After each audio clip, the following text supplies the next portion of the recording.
আজকে আমি রান্না করব মলা মাছের চচ্চড়ি। পেঁয়াজ দিয়ে দেব, লবণ দিয়ে দেব, হলুদ গুঁড়ো দিয়ে দেব, মরিচ গুঁড়ো দিয়ে দেব,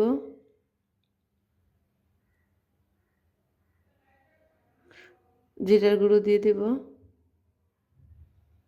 আদা রসুন বাটা দিয়ে দেব, ধনিয়া বাটা দিয়ে দেব,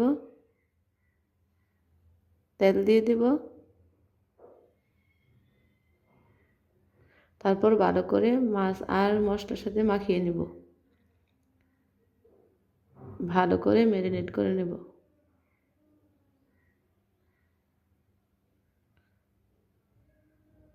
ভালো করে মাখানো হয়ে গেছে, এবারে ঢেকে রেখে দেব। চুলে একটা প্যান বসিয়ে দেব, তেল দিয়ে দেব।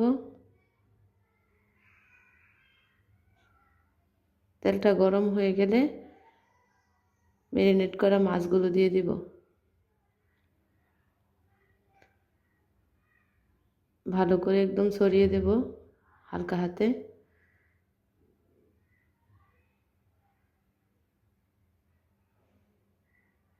সুন্দর করে ছড়িয়ে দেব, ঢেকে দেব।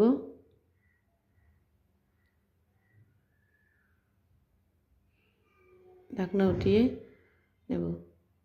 এই যে অনেক সুন্দর করে বলক চলে এসেছে, একটু ভাজা ভাজা করব হালকা হালকা।